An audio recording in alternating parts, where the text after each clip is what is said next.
El día de hoy hablaremos de apendicitis aguda. Un poco sobre la epidemiología es la causa más frecuente de dolor abdominal agudo que requiere cirugía. Tiene una incidencia del 6,7% en mujeres y de un 8,6% en hombres, afectando entre el 7 al 12% de la población general a lo largo de la vida. Ocurre más frecuentemente en la segunda y tercera década de la vida, con un pico de edad a los 22 años, pero no significa que no se pueda presentar a cualquier edad. En Estados Unidos se documentan entre 250.000 y 280.000 casos nuevos al año, con una mortalidad del 0,0002 y una morbilidad del 3% cuando se realiza el diagnóstico y el tratamiento oportuno. Ahora, hablando un poco de la anatomía, el apéndice es un órgano derivado del intestino medio que se identifica a las 8 semanas de gestación como una pequeña evaginación del ciego. A medida que la gestación progresa, el apéndice adquiere una forma más alargada y tubular y según el ciego rota en sentido medial, se va a fijar en el cuadrante inferior derecho. Este órgano cuenta con una base y con una punta, de la cual hablaremos más adelante. La base la encontraremos en el área de convergencia de las tenias en la punta del ciego. También tendrá una serosa externa, una capa muscular, una mucosa pendicular y una submucosa. Importante aquí es que la mucosa pendicular tiene un epitelio cilíndrico donde encontraremos células neuroendocrinas y caliciformes, las cuales son productoras de mucina.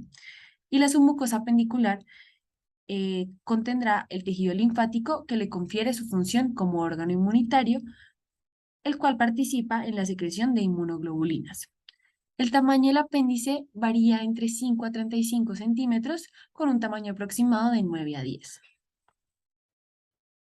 En cuanto a la irrigación, debido a que surge del intestino medio, va a ser irrigado en sí por la arteria mesentérica superior. A partir de esta sale la rama ileocólica y a partir de la rama ileocólica sale la arteria pendicular, la cual desciende por el mesopéndice e irriga el apéndice. En cuanto a la punta, vamos a tener distintas localizaciones de esta. Es importante conocerlas porque nos dará las diferencias en la sintomatología. La posición más común es la retrocecal en un 65 al 70% de los casos, luego le sigue la pélvica y ya tendremos después la subcecal, la preileal y la postileal.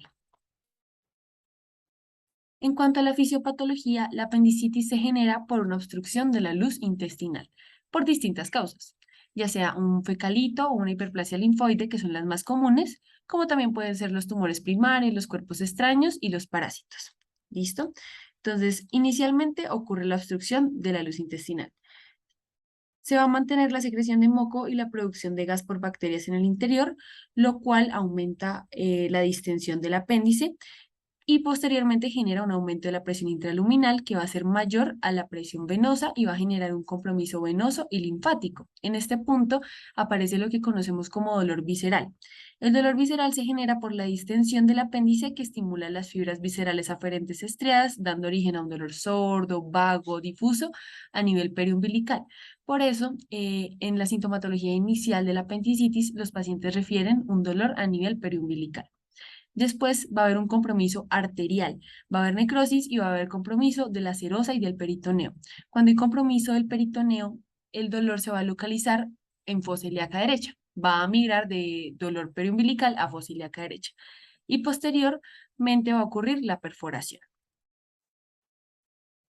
A partir de esto encontramos lo que conocemos como las fases de la apendicitis, que van a ser la congestiva o catarral. En mucha literatura hablan de que ocurre entre las primeras 4 a 6 horas, va a haber hiperemia de la pared, va a haber una congestión vascular de predominio venoso y va a haber una disminución del flujo linfático y venoso. Le sigue la fase supurativa o plemonosa, en la cual vamos a encontrar una mayor congestión venosa con disminución del flujo linfático y venoso. Aquí ya encontraremos ese dolor periumbilical, ese dolor visceral. Luego seguirá la fase necrótica o gangrenosa.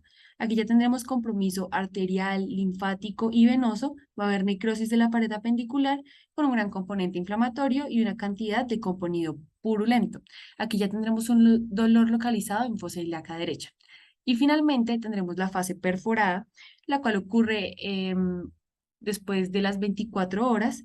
En esta fase la pared apendicular se va a perforar y va a liberar contenido purulento a la cavidad abdominal. Va a producir ya sea una peritonitis localizada, en la cual encontraremos el plastrón o el absceso, o podemos tener una peritonitis difusa.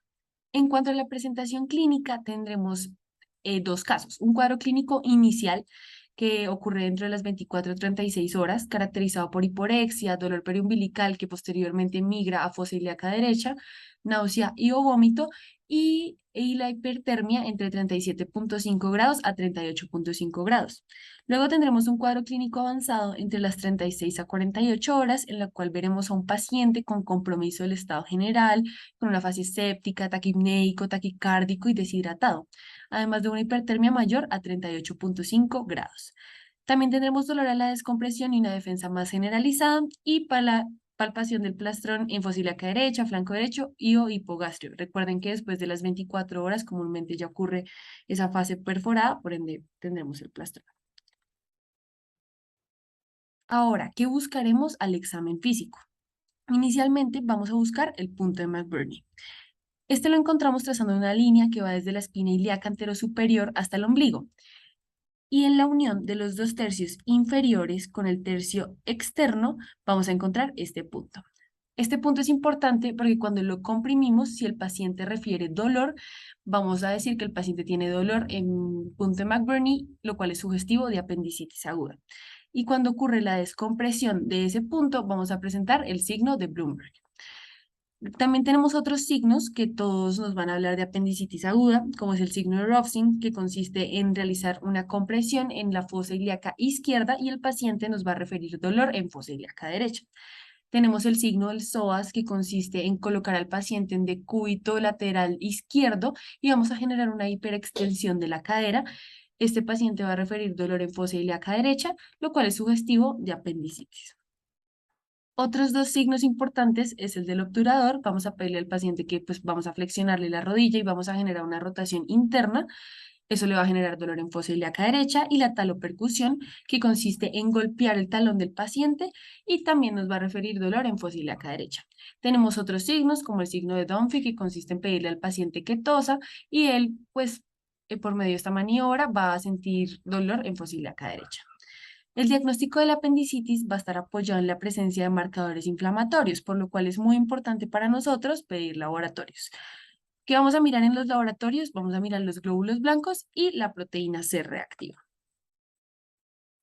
Bueno, después de realizar una anamnesis adecuada, un buen examen físico y después de la toma de laboratorios, vamos a aplicar ciertas escalas que nos permiten guiar el diagnóstico y el tratamiento de la apendicitis. Tenemos la escala AIR, que es la escala de Appendicitis Inflammatory Response, la cual nos mide tanto síntomas como signos como laboratorios y nos va a dar ciertos puntajes. En cuanto a los síntomas, tendremos el vómito y el dolor en la fosa ilíaca derecha. Cada uno nos da un punto. En los signos tendremos el rebote o defensa muscular, la clasificaremos en leve, media y severa, y pues la temperatura mayor a 38,5. Y en cuanto al laboratorio, miraremos el conteo de leucocitos, que dependiendo del valor que tenga nos dará 1 o 2 puntos, el porcentaje de polimorfonucleares y la proteína C reactiva. Si el paciente presenta una puntuación entre 0 a 4, diremos que tiene un bajo riesgo de apendicitis, vamos a observarlo y a las 2 horas vamos a volver a repetir la escala. Si disminuye el puntaje, pues descartamos la apendicitis, y si aumenta, lo revaloraremos con ese nuevo puntaje. Si tiene un puntaje de 5 a 8, consideraremos un riesgo moderado. Vamos a repetir la escala en 1 a 2 horas y vamos a realizar una ecografía abdominal. A estos pacientes los vamos a mantener en observación. Y si tiene un puntaje de 9 a 12, tendrá un alto riesgo. Vamos a pedir valoración por cirugía general y prepararemos al paciente para apendicectomía.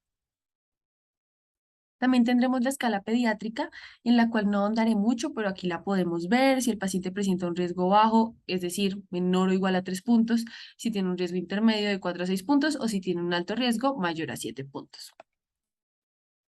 Y hablaremos de la escala Alvarado, que es la más utilizada en la práctica clínica. Aquí nos dan como una mnemotecnia que es el MANTRELS, la cual hace referencia a M, migración del dolor, a anorexia, N, náuseas, y o vómitos, T, dolor en cuadrante inferior derecho, R, rebote, E, elevación de la temperatura por encima de 38 grados, L, leucocitosis por encima de 10.500. y S desviación a la izquierda de neutrófilos mayor al 75%. Tengan en cuenta que en esta escala nos van a dar 2 puntos, el dolor en cuadrante inferior derecho y la leucocitosis. Si tiene un puntaje de 1 a 4, hablamos de una apendicitis improbable. Vamos a observar al paciente, esperaremos de 1 a 2 horas. Si disminuye el puntaje, pues vamos a descartar la patología y si aumenta, vamos a tener que revalorarlo con ese nuevo valor. De 5 a 6, vamos a mantenerlo en observación, repetimos la escala en 6 horas, realizamos un ultrasonido abdominal y otros exámenes diagnósticos. Si el resultado sigue siendo el mismo, después de 12 horas se recomienda la intervención quirúrgica. Si está de 7 a 8, vamos a pedir valoración por cirugía general y de 9 a 10, pues lo mandaremos a apendicectomía. Aquí tenemos un algoritmo que nos sugiere qué debemos hacer después de aplicar la escala Alvarado. Entonces, si el paciente tiene un puntaje menor a 4, hablamos de una muy baja probabilidad de que esté presentando apendicitis. Como ya dijimos, lo vamos a volver a valorar de 1 a 2 horas. Si disminuye ese puntaje, pues entonces descartamos la patología. Y si es mayor ese puntaje, pues entonces volvemos a revalorar con ese nuevo puntaje. En caso de que descartemos la patología, debemos buscar otros diferenciales para descubrir cuál es qué clínica es la consistente con el dolor del paciente. Si tiene un puntaje entre 4 a 8, hablamos de una probabilidad intermedia y por ende debemos realizar la ecografía. Algo importante de la ecografía es que esta va a confirmar la presencia de apendicitis, pero no la excluye. Entonces, si yo encuentro los signos en la ecografía característicos de un paciente con apendicitis, pues digo, listo, tiene apendicitis, pero si no los encuentro, no puedo decir que no tiene apendicitis mi paciente. ¿Listo? Por ende, aquí nos da 3 opciones. Si está excluida por el ultrasonido o la ecografía, que lo cual ya dijimos no puede ocurrir, debemos volver a revalorar al paciente y ver de nuevo los puntajes y en caso de que sigamos pensando en apendicitis, debemos realizar una tomografía o una resonancia. Si está inconclusa, vamos a tomar otras imágenes diagnósticas y si lo confirma, pues ya consideramos que sí hay apendicitis y por ende debemos tratar al paciente, ya sea un manejo quirúrgico o no. Algo importante aquí a tener en cuenta es que la ecografía suele ser inconclusa cuando el paciente tiene un índice de masa corporal de obesidad y pues es operador dependiente. Cuando tenemos una alta probabilidad, pues nos vamos directo a tratarlo, una alta probabilidad, pero no estamos completamente seguros, pues realizamos la ecografía, ¿ok? Luego nos vamos con la resonancia o el TAC, en estos casos que serían imágenes diagnósticas adicionales. Es importante recordar que la resonancia es de elección en pediátricos y en embarazadas. Si nos confirma el diagnóstico, nos vamos a tratar al paciente. Si nos excluye el apendicitis, lo revaloramos, buscamos otras causas del dolor del paciente y volvemos a valorar. Y si está inconcluso, realizamos observación clínica y revaloración. Entonces, si tiene un puntaje mayor a 9, operarlo. Si tiene un puntaje entre 4 a 8, vamos a hacer una laparoscopia diagnóstica y menor a 4, se excluye el apendicitis. Ahora, ¿qué debemos buscar en la ecografía? Debemos buscar un diámetro transverso mayor a 6 milímetros, como vemos acá, pues nosotros medimos cuánto es el diámetro del apéndice, un apéndice no compresible. En condiciones de normalidad, el apéndice es móvil y compresible, entonces si es no compresible, pues consideramos una apendicitis. Aumento de la congenicidad de la grasa periapendicular, como lo vemos acá en este asterisco, vemos que está como más oscuro, lo cual nos habla de la congenicidad. Y presencia de apendicolitos, que sería lo que está señalando la flecha acá. Signos de perforación, aquí tendríamos el apéndice y lo que vemos aquí en el asterisco es colección de líquido periapendicular. Listo, ahora hablaremos de qué buscar en la tomografía. Entonces, un aumento del diámetro transverso mayor a 6, como vemos acá, un engrosamiento de la pared apendicular mayor a 1 milímetro, realce anormal y heterogéneo de la pared, como vemos en esta imagen, además un mucoso, el signo de la diana o el signo target que vemos acá, y apendicolitos que lo vemos en esta imagen, acá señalado, que aparecen del 20 al 40% de los casos y nos hablan de un riesgo alto de perforación. Listo, después de diagnosticar la apendicitis, vamos a pensar cuál es el manejo. Para hacer esto más sencillo, vamos a dividir a la apendicitis en no complicada y complicada. Entonces, consideramos una apendicitis no complicada cuando no tenemos signos de gangrena, signos de perforación, cuando no hay líquido purulento peritoneal, cuando no hay un flemón contenido y cuando no hay un absceso intraabdominal.